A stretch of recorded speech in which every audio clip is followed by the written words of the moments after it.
Hello दोस्तों, नमस्कार। आप सभी का स्वागत है आपके अपने यूट्यूब चैनल स्टडी विद डीएसआरजी में। 3 अप्रैल हाइलाइट्स न्यूज में हम डिस्कस करेंगे 6800 चयनितों की डिप्टी सीएम से मुलाकात की अपडेट और 6800 लिस्ट एटीआरई और लिस्ट रिविजिट डीबी पर जुड़ी हुई महत्वपूर्ण खबरों के साथ साथ 69,000 शिक्षक भर्ती में 10 अप्रैल बड़ी कार्रवाई को लेकर के बड़ी बेसिक शिक्षा विभाग की तरफ से अपडेट निकल कर आ रही है। 69,000 शिक्षक भर्ती में हाईकोर्ट के आदेश पर ओवरलैपिंग होगी खत्म।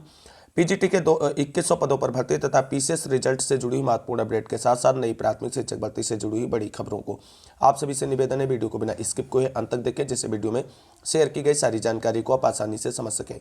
वीडियो में आगे बढ़ने से पहले छोटी सी रिक्वेस्ट है कि प्लीज़ वीडियो को लाइक करें, दोस्तों में शेयर करें और जितने भाई बहन चैनल पर पहली बार विजिट करें उनसे निवेदन है कि आगे की लेटेस्ट अपडेट पाने के लिए चैनल को सब्सक्राइब करके बेल आइकन जरूर दबाएं। तो आइए साथियों, शुरू करते हैं आज का वीडियो। सबसे पहले बात कर लेते हैं पीसीएस रिजल्ट से जुड़ी हुई बड़ी अपडेट। 10 दिन में पीसीएस का परिणाम देने की तैयारी। 10 माह में प्रारंभिक परीक्षा से लेकर इंटरव्यू तक की प्रक्रिया होगी पूरी। उत्तर प्रदेश लोक सेवा आयोग यानी यूपीपीएससी यानी पीसीएस 2022 का अंतिम चयन परिणाम 10 दिनों में जारी करने की तैयारी में है। इंटरव्यू की प्रक्रिया 21 मार्च को पूरी हो चुकी है। इस बार आयोग संघ लोक सेवा आयोग कि सिविल सेवा परीक्षा से पहले यूपीपीएससी पीसीएस 2022 का परिणाम देने की कवायद में है। ऐसा हुआ तो आयोग के लिए यह बड़ी उपलब्धि होगी और सत्र भी पटरी पर आ जाएगा। पीसीएस के 383 पदों पर भर्ती के लिए प्रारंभिक परीक्षा 12 जून 2022 को हुई थी। प्रारंभिक परीक्षा से लेकर इंटरव्यू तक की प्रक्रिया 10 माह से पहले पूरी कर ली गई है। पीसीएस प्रारंभिक परीक्षा के लिए 6,02,974 अभ्यर्थियों ने आवेदन किए थे और 27 जुलाई को जारी परिणाम में 5,964 अभ्यर्थियों को मुख्य परीक्षा के लिए सफल घोषित किया गया था। मुख्य परीक्षा पिछले साल 27 सितंबर से 1 अक्टूबर तक लखनऊ, प्रयागराज व गाजियाबाद के विभिन्न केंद्रों में आयोजित की गई थी। पीसीएस 2022 की मुख्य परीक्षा के लिए 5,797 अभ्यर्थी पंजीकृत थे। उनमें से 5,203 अभ्यर्थी परीक्षा में सम्मिलित हुए थे। आयोग ने मुख्य परीक्षा का परिणाम 9 फरवरी 2023 को जारी किया गया था, जिसमें 1,070 अभ्यर्थियों को इंटरव्यू के लिए सफल घोषित किया गया था। हालांकि मुख्य परीक्षा का परिणाम घोषित होने से पहले 132 अभ्यर्थियों को तगड़ा झटका लगा था, जब आयोग ने विभिन्न कारणों से उनका वेतन निरस्त कर दिया था। इनमें 13 अभ्यर्थी स्पोर्ट्स कोटे के थे। आयोग की ओर से इंटरव्यू 20 फरवरी से 21 मार्च तक आयोजित किए गए। अमूमन इंटरव्यू पूरा होने के बाद 15 से 20 दिनों में अंतिम चयन परिणाम घोषित कर दिया जाता है। आयोग अगले 10 दिनों में दौरान किसी भी दिन परिणाम घोषित कर सकता है। आयोग के सूत्रों का कहना है कि इस हफ्ते परिणाम जारी किया जा सकता है। जिन पदों पर भर्ती होनी है उनमें मुख्य रूप से एसडीएम के 39, डिप्टी एसपी के 93, बीडीओ के 36, नायब तहसीलदार के 34 और बीएससी के 13 पद शामिल हैं। तो त्यों यूपी पीसीएस 2022 का रिजल्ट 10 दिनों के अंदर अगर आ जाता है तो कहीं ना कहीं उत्तर प्रदेश लोक सेवा आयोग की एक बड़ी उपलब्धि होगी। अब मूव करते हैं आज की अगली प्रमुख खबर की तरफ। स्वास्थ्य कार्यकर्ता के 16,000 पद खाली, कैसे होगी सेहत की रखवाली।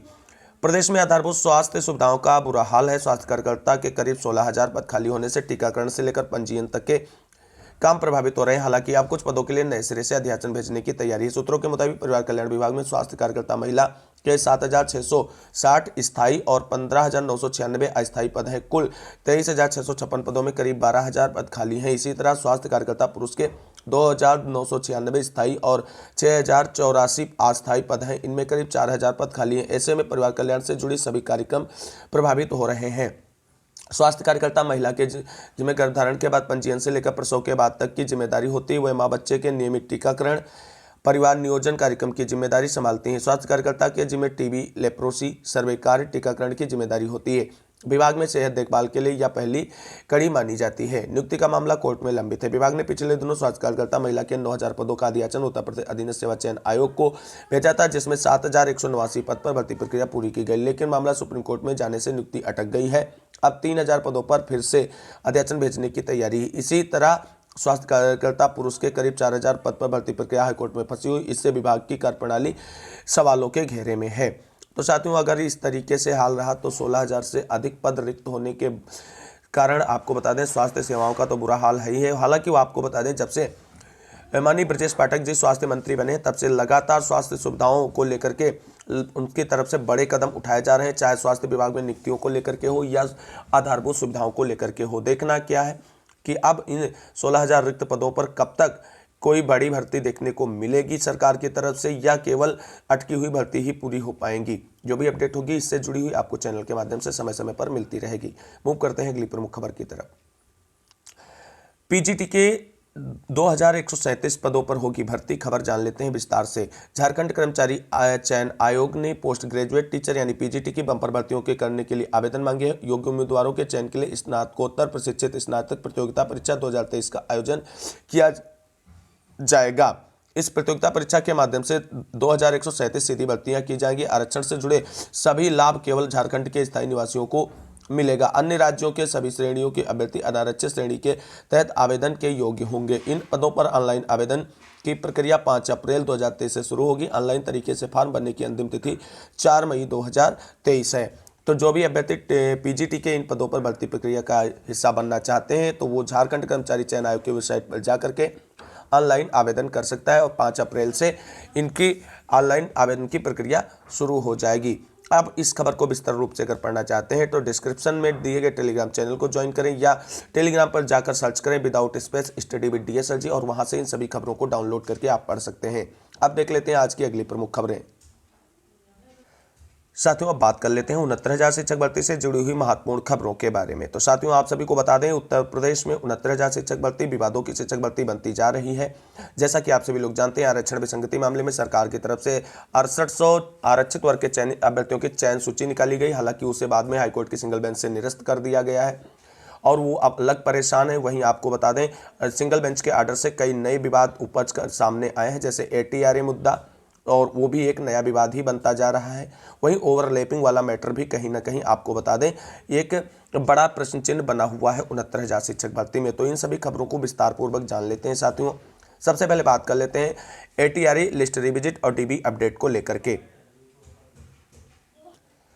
साथियों आप सभी लोग देख सकते हैं 69,000 शिक्षक भर्ती में सिंगल बेंच के आर्डर के अगेंस्ट 13,156 वाले अभ्यर्थियों की तरफ से DB जाने की पूरी तैयारी कर ली गई है। सारी प्रक्रिया पूरी हो गई है। ये डॉक्यूमेंटेशन का कार्य आप सभी लोग देख सकते हैं यहाँ पर पूरा कर लिया गया है। अब आगे की कार्रवाई के लिए जो बड़ी अपडेट निकल कर सामने आई है ATRA मुद्दे पर और DB अपडेट के बारे में, तो आप सभी लोग देख सकते हैं आज काफ़ी रिलैक्स फील कर रहा हूँ। आज दिन भर के अथक प्रयास के बाद मुझे पूरा भरोसा हो गया कि साथियों ने जो नैतिक जिम्मेदारी दी उस पर टीम 99.9% खरा उतरेगी। सामान्य वर्ग के लोग तो महज गिनती के दिन खुशियां मना लो। ATROR और आर लैपिंग ओवरलैपिंग पर ताबूत में आखिरी किल कोर टीम ही ठोकेगी। आरक्षित वर्ग के साथियों आपको भरोसा दिलाते हैं कि जीत आप लोगों की होगी, चाहे 2 दिन पहले हो चाहे 2 दिन बाद हो। तो यानी कुल मिलाकर के सिंगल बेंच के आर्डर को 13,156 वाले अभ्यर्थियों की तरफ से कहीं ना कहीं ATRA मुद्दे समेत ओवरलैपिंग को लेकर के DB में याचिकाएं दाखिल करने की प्रक्रिया अपने अंतिम चरण में है और जल्द ही आप सभी लोगों को इस मामले में केस लिस्टिंग देखने को मिलेगी। केस फाइल डेट जल्द ही आप सभी लोगों के सामने नजर आ जाएगी और अगली सुनवाई जो इसमें होने वाली यानी फर्स्ट हियरिंग की डेट भी जल्द ही आप सभी को DB में देखने को मिलेगी सिंगल बेंच के आर्डर के अगेंस्ट।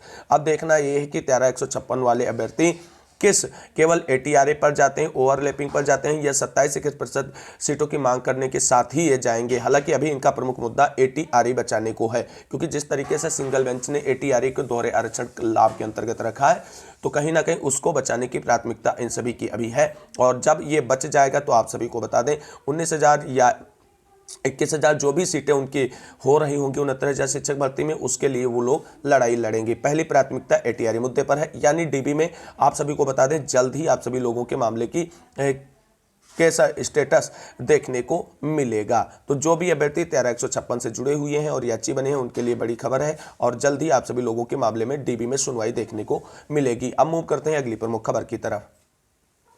साथियों आप सभी लोग देख सकते हैं 6800 चयन सूची वाले अभ्यर्थियों की तरफ से अपनी नियुक्ति प्रक्रिया के लिए हर संभव प्रयास किया जा रहा है। चाहे अधिकारी हो, मंत्रीगण हो और चाहे जिस भी पार्टी के बड़े नेता हो, सबसे मुलाकात जारी। कल मुलाकातों के क्रम में इलाहाबाद टीम की तरफ से डिप्टी CM माननीय ब्रजेश पाठक जी प्रयागराज में आए थे, उनसे मुलाकात संपन्न की गई और जो भी मुलाकात हुई काफ़ी सकारात्मक व ऊर्जावान रही। उन्होंने कहा है जल्द आप सबका मामला हल होगा और आप सभी देख सकते हैं ये सारे साथी लोग जो हैं ये ब्रजेश पाठक जी से मिलने गए। ये माननीय मंत्री जी हैं ब्रजेश पाठक जी और इनसे मुलाकात की और उन्होंने जो आश्वासन दिया है वो यही दिया है कि जल्द ही माननीय मुख्यमंत्री जी से मुलाकात कर आप सभी लोगों के मामले का हल निकालने का प्रयास किया जाएगा। हालांकि जब भी किसी नेता या मंत्री जी से मुलाकात की जाती तो आश्वासन ही मिलता है, अभी तक कोई परिणाम या रिजल्ट धरातल पर निकल कर सामने नहीं आया है।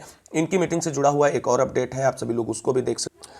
देख सकते हैं कि डिप्टी सीएम माननीय ब्रजेश पाठक ने 6800 चयनितों की सकारात्मक मुलाकात। लक्ष्मीकांत यादव और लालू के दिशा निर्देश में 6800 चयनितों का ग्रुप आज 2 अप्रैल को देर शाम मुलाकात किया और 6800 नियुक्ति को लेकर 2 वर्षों को अपनी पीड़ा से अवगत कराया। मुलाकात सकारात्मक रही। माननीय उप मुख्यमंत्री ने समस्त साथियों की पीड़ा को सुना और आश्वासन दिया कि जल्दी 6800 मामले का निस्तारण किया जाएगा। शासन इस मामले पर नजर बनाए हुए है और मेरे द्वारा भी इस प्रकरण पर आगे प्रयास किया जाएगा और आप समस्त 6800 को न्याय जरूर मिलेगा।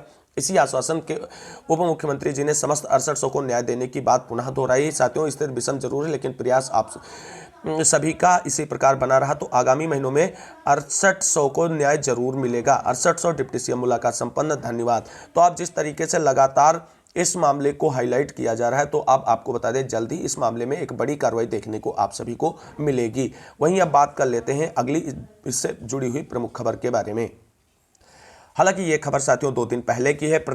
कांग्रेस प्रदेश अध्यक्ष का बड़ा बयान। ओबीसी वर्ग का नौजवान सड़क पर है और हर उस प्लेटफार्म पर संघर्ष कर रहा है, लाठी खा रहा है, लेकिन बीजेपी सरकार उन्हें नियुक्ति नहीं दे रही। अनुप्रिया पटेल, केशव प्रसाद मौर्य सहित तमाम बीजेपी नेता तथाकथित नेता ओबीसी के अपमान पर आंसू बहा रहे थे। अब सब चुप है। 69,000 शिक्षक भर्ती आरक्षण को कहीं ना कहीं 69,000 शिक्षक भर्ती से जुड़ी हुई मामलों को लेकर के विपक्ष अब सरकार पर लगातार हमलावर होता जा रहा है। हालांकि जो मुख्य विपक्षी दल समाजवादी पार्टी है उसके प्रमुख जो है अखिलेश यादव जी, वो लगातार अपनी राजनीति चमकाने के लिए ही ओबीसी एससी अभ्यर्थियों का सहारा लेते हैं। जिस तरीके से खुलकर उनका समर्थन करना चाहिए था उस तरीके से ना तो उनकी पार्टी निकलकर सामने आ रही, ना तो उनकी तरफ से कोई विशेष जो है सहयोग किया जा रहा है इन ओबीसी एससी अभ्यर्थियों का।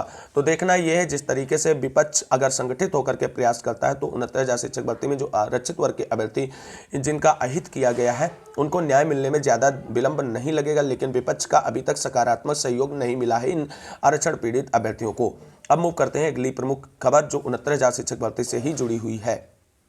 साथियों, 69,000 शिक्षक भर्ती में हाईकोर्ट के आदेश पर खत्म होगी ओवरलैपिंग। क्या है मामला, जान लेते हैं विस्तार से। हाईकोर्ट के अहम आदेश से खत्म होगी ओवरलैपिंग।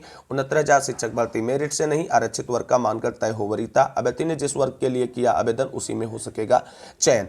साथियों, खबर जानते हैं विस्तार से। बहुत इंपॉर्टेंट खबर है 69,000 शिक्षक भर्ती से जुड़ी हुई। हाल ही में हाईकोर्ट के अहम आदेश ने बेसिक शिक्षा महकमे में खलबली मचा दी। 69,000 शिक्षक भर्ती चयन में यह आदेश लागू हो जाए तो ओवरलैपिंग खत्म हो जाएगी। असल में कोर्ट ने प्राथमिक स्कूलों की 68,500 सहायक अध्यापकों के जिला आवंटन मामले में आदेश दिया है कि मेरिटोरियस आरक्षित वर्ग के अभ्यर्थियों को उनके वर्ग का मानकर जिला आवंटन किया जाए। कोर्ट इस मामले में पुनर्विचार याचिकाओं को भी खारिज कर चुकी है। इसे ऐसे समझिए प्राथमिक स्कूलों के लिए 68,500 शिक्षक भर्ती हुई। इसमें सामान्य वर्ग की कुल सीटों पर ओबीसी एससी व एसटी आदि अभ्यर्थी चयनित हुए क्योंकि उनके गुणांक सामान्य भर्ती से अधिक या फिर बराबर थे। परिषद ने सामान्य की सीटों पर चयनित अभ्यर्थियों को सामान्य मानते हुए जिला आवंटित किया। इससे उन्हें मन चाहे जिले के बजाय दूर के जिलों में नियुक्ति मिल सकी। इस भर्ती की शुरुआत में शिक्षकों के चयन के लिए 2 सूची जारी हुई थी। दूसरी सूची में कम गुणांक वाले अभ्यर्थियों को आसानी से गृह जिला मिल गया। जिला आवंटन को हाईकोर्ट में शिखा सिंह व 48 अन्य चुनौती दी। न्यायमूर्ति प्रकाश पांड्या ने 29 अगस्त 2019 को आदेश दिया कि मेरिट से नहीं बल्कि मेरिटोरियस अभ्यर्थियों को आरक्षित वर्ग का मानते हुए उनके वर्ग के अनुसार जिला आवंटित हो। कोर्ट ने 14 मई को यह कहते हुए पुनर्विचार याचिका खारिज कर दिया कि ऐसा न करने से सुप्रीम कोर्ट के आदेश का उल्लंघन होगा। अब इस आदेश का मायने क्या है साथियों? एक अभ्यर्थी ने जिस वर्ग के लिए आवेदन किया है उसे उसी वर्ग में रखा जाए, भले ही उसके अंक कितने क्यों ना हो। दूसरा पॉइंट है आरक्षित वर्ग का मेधावी यदि अपने वर्ग में चयनित हो तो उसे आसानी से अपना जिला मिल सकता है। तीसरा, सामान्य वर्ग की सीटों पर अन्य वर्ग के अभ्यर्थियों को ओवरलैपिंग कराने की व्यवस्था खत्म हो जाएगी। आप सभी लोग देख सकते हैं इसी से जुड़ा हुआ अगला पॉइंट है कोर्ट के आदेश का इस भर्ती में अनुपालन कराने का प्रयास होगा। पहले अभ्यर्थी का सामान्य मानकर मांगे गए जिले का विकल्प देखेंगे। यदि मिल जाता है तो वह सामान्य में रहेगा। यदि अपने वर्ग में मिलता है तो उसे संबंधित वर्ग जिला देकर जिला आवंटन किया जाएगा। तो साथियों 68,500 शिक्षक भर्ती का यह आदेश अगर आपको बता दें लागू हो जाता है 69,000 शिक्षक भर्ती में तो कहीं ना कहीं ओवरलैपिंग पूरी तरीके से खत्म हो सकती है। हालांकि देखना ये होगा कि आगे क्या कार्रवाई की जाती है 69,000 शिक्षक भर्ती में। जो भी अपडेट होगी आप सभी को चैनल के माध्यम से डिस्कस करेंगे। आप साथियों बड़ी खबर डिस्कस लेते हैं 69,000 शिक्षक भर्ती में 10 अप्रैल के बाद बड़ी कार्रवाई को लेकर के। साथियों आप सभी को बता दें जैसा कि आप सभी लोग जानते हैं 69,000 शिक्षक भर्ती में सिंगल बेंच के आर्डर के बाद अभी बेसिक शिक्षा विभाग और सरकार की तरफ से कोई भी एक्शन नहीं लिया गया है। ना तो आप सभी को बता दें सिंगल बेंच के आर्डर के अकॉर्डिंग पूरी 69,000 शिक्षक भर्ती की लिस्ट रिविजिट करने की तैयारी की गई है, ना तो डीबी जाने की तैयारी की गई है। अभी जब जानकारी प्राप्त की जा रही तो बेसिक शिक्षा विभाग यही कहता है एजी महोदय की विधिक ऑब्जर्वेशन में हाईकोर्ट का आर्डर है और विधिक ऑब्जर्वेशन की प्रक्रिया पूरी होने के बाद बेसिक शिक्षा विभाग के आला अधिकारी और एजी महोदय तथा बेसिक शिक्षा मंत्री जी के बाद मीटिंग होगी और मीटिंग के बाद जो निष्कर्ष निकल कर आएगा उस पर अमल किया जाएगा।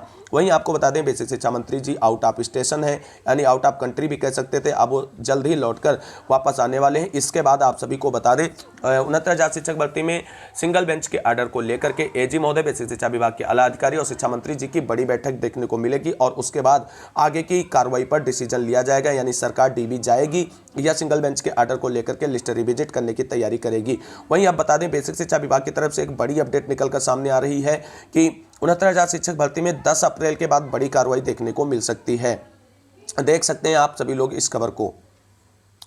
साथियों आप सभी को बता दें 69,000 शिक्षक भर्ती में 10 अप्रैल के बाद 69,000 सहायक शिक्षक भर्ती मामले में सरकार अपना स्टैंड लेगी और आरक्षित वर्ग के आंदोलनरत अभ्यर्थियों के हित में जल्द निर्णय ले सकता है मुख्यमंत्री कार्यालय, यानी मुख्यमंत्री योगी आदित्यनाथ की तरफ से 69,000 शिक्षक भर्ती में 10 अप्रैल के बाद बड़ी कार्रवाई देखने को मिल सकती है। यानी इससे पहले आप सभी को बता दें बेसिक शिक्षा विभाग और एजी महोदय तथा उसके साथ शिक्षा मंत्री जी की मीटिंग समाप्त हो जाएगी और वहां से जो निष्कर्ष निकल कर आएगा उस पर 10 अप्रैल के बाद बड़ी कार्रवाई देखने को मिल सकती है। अब सरकार का स्टैंड क्या रहेगा ये तो 10 अप्रैल के बाद ही पता चल पाएगा। तो साथियों इंतजार कर लेते हैं। हालांकि आप सभी को बता दूं उससे पहले 6800 चयनितों की तरफ से बड़ा फैसला ले लिया गया है। मुख्य अगवाकार अमरेंद्र सिंह बाहुबली जी की तरफ से बड़ी घोषणा कर दी गई है 6800 चयनितों के लिए। तो साथियों आप सभी को बता दें 6800 चयनितों में अमरेंद्र बाहुबली की तरफ से 6800 चयनितों का आह्वान करते हुए बड़ी घोषणा कर दी गई और सभी को मिर्जापुर कूच करने के लिए बोल दिया गया है। हालांकि अभी डेट डिसाइड नहीं की गई है, जल्दी इस पर डेट भी डिसाइड कर ली जाएगी और मिर्जापुर में माननीय अनुप्रिया पटेल मैडम का आवास घेरने की तैयारी है, क्योंकि उनके द्वारा ही अपने मुद्दे को प्रमुखता से उठाया जा सकता है और माननीय मुख्यमंत्री जी के सामने अपने मुद्दे को प्रमुखता से रखा जा सकता है। अब देखना यह है कि किस डेट पर डिसाइड किया जाता है मिर्जापुर कूच और कब अनुप्रिया पटेल मैम का आवास का किया जाएगा घेराव और वहां से क्या अपडेट निकल कर आएगी। इन सभी महत्वपूर्ण बिंदुओं पर चर्चा करने के लिए जुड़े रहे चैनल के साथ। कोई भी अच्छी और बड़ी अपडेट निकल कर सामने आएगी आप सभी को चैनल के माध्यम से डिस्कस करेंगे। इस वीडियो को अंत तक देखने के लिए सभी साथियों को तहे दिल से शुक्रिया, बहुत बहुत धन्यवाद। मिलेंगे अगली वीडियो में, तब तक के लिए सभी साथियों को जय जय भारत, वंदे मातरम।